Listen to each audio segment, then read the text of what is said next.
வணக்கம் நண்பர்களே, அம்மாவின் அடுப்படி சேனலுக்கு உங்களை வரவேற்கிறேன்.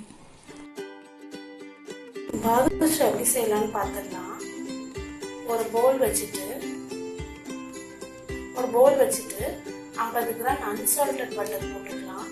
அன்சால்டட் பட்டர் போட்டுட்டு இது வந்து ஃப்ரிட்ஜ்லேருந்து எடுத்து உடனே யூஸ் பண்ணிடக்கூடாது.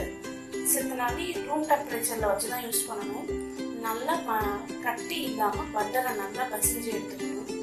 நல்லா சுருள நல்லா பிசைஞ்சு சாஃப்டா ஆக்கி நல்லா பிசைஞ்சதுக்கு அப்புறம் 1/2 டீஸ்பூன் பேக்கிங் பவுடர் ஆட் பண்ணிக்கணும். ஆட் பண்ணதுக்கு அப்புறம் நல்லா பிசைஞ்சுக்கணும். கட்டி இல்லாம நல்லா கொஞ்சம் கலர் மாறும் அந்த அளவுக்கு பிசைஞ்சு எடுத்ததுக்கு அப்புறம் 1 கப் மைதா ஆட் பண்ணிக்கலாம். 1 கப் மைதா ஆட் பண்ணிட்டு வெண்ணெயோட நல்லா மிக்ஸ் பண்ணி விட்டுருணும். மைதாவை நல்லா மிக்ஸ் பண்ணதுக்கு அப்புறம் கொஞ்சமா தண்ணி ஆட் பண்ணி எடுத்தோடனே ஃபுல்லாத்தையும் ஊற்றக்கூடாது. கொஞ்சமா ஆட் பண்ணிக்கணும். கொஞ்சமா தெளிச்சு ஆட் பண்ணிக்கணும். தெளிச்சு ஆட் பண்ணி நல்லா பிசையணும்.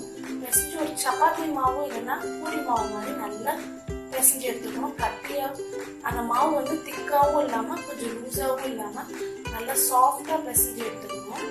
நல்லா பிசையணும். இது 5 நிமிஷம் நல்லா ஊற வைக்கணும். இப்போ ஜீரா எப்படி செய்யலாம்னு பார்த்துடலாம். ஒரு கடாயில 1 கப் ஜீனி போட்டு 1/2 கப் தண்ணி ஊற்றி 1/2 கம்பி பதம் வரைக்கும் நம்ம வெயிட் பண்ணுவோம்.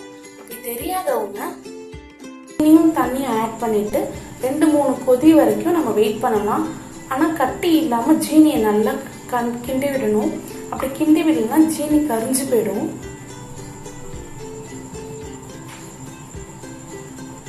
நம்ம வெயிட் பண்ணுவோம் ஜீரா பாகு வர வரைக்கும்.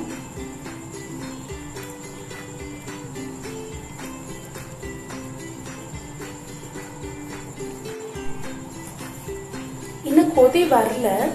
இன்னும் ஒரு 2 நிமிஷம் கொதிக்கட்டும். கொதிச்சோன்னு பாப்போம் 1/2 கம்பி பதம் வந்துருச்சான்னு.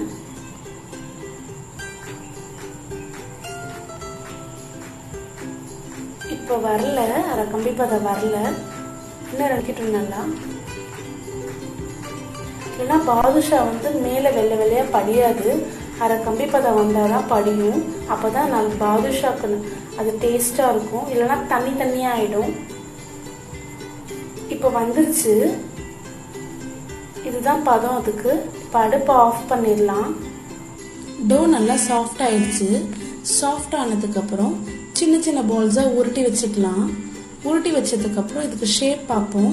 நல்லா ரவுண்ட் பண்ணிக்கிட்டு உள்ளங்கையில வச்சு நல்லா ப்ரெஸ் பண்ணி ஃபிங்கரால நல்லா ரவுண்ட் பண்ணிக்கணும். ரவுண்ட் பண்ணதுக்கு அப்புறம் நல்லா ஷேப் ஆயிடும். ஷேப் ஆனதுக்கு அப்புறம் இப்போ எப்படி பொரிச்சு எடுத்துடலாம்னு பார்த்துடலாம். எண்ணெய் காய விட்டு நல்லா சூடா இருக்கணும். சூடானதுக்கு அப்புறம் நம்மள செஞ்சு வச்சிருந்த பாதுஷாலாம் தூக்கி எண்ணெயில போட்டு நல்லா ஃப்ரை பண்ணி எடுத்துக்கணும். எடுத்தோடனே நல்லா கீழேந்து நல்லா பொங்கி வராது. கொஞ்சம் வெந்து தான் மேல கிளம்பி வரும்.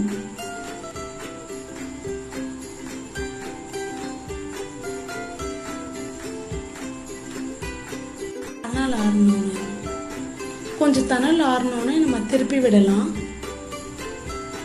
கொஞ்சம் வெயிட் பண்ணலாம். இப்ப நம்ம திருப்பி விட்டுடலாம். பாருங்க, இப்போ உடையாம வருது பாருங்க. திருப்பி விடுங்க. கொஞ்சமா திருப்பி விடணும். ஒரே தரியா திருப்பி விட்டீங்கன்னா உடைஞ்சிரும். கொஞ்சமா திருப்பி விடலாம். இது ரொம்ப சாஃப்டா இருக்கு பாதுஷா. கலர் கொஞ்சம் கோல்டன் ப்ரௌன் ஆனா எடுத்துடலாம். கொஞ்சம் பொரிச்சு எடுத்த பாதுஷாவை ஒரு பிளேட்ல டிரான்ஸ்ஃபர் பண்ண பாதுஷாவை ஜீனி பாகுல போட்டு எடுத்துக்கலாம். எடுத்ததுக்கு அப்புறம் சர்வ் பண்ணிடலாம். ஒரு 5 நிமிஷம் நல்லா ஊறணும். சாஃப்டா லேயரான உள்ள பாதுஷா ரெடி.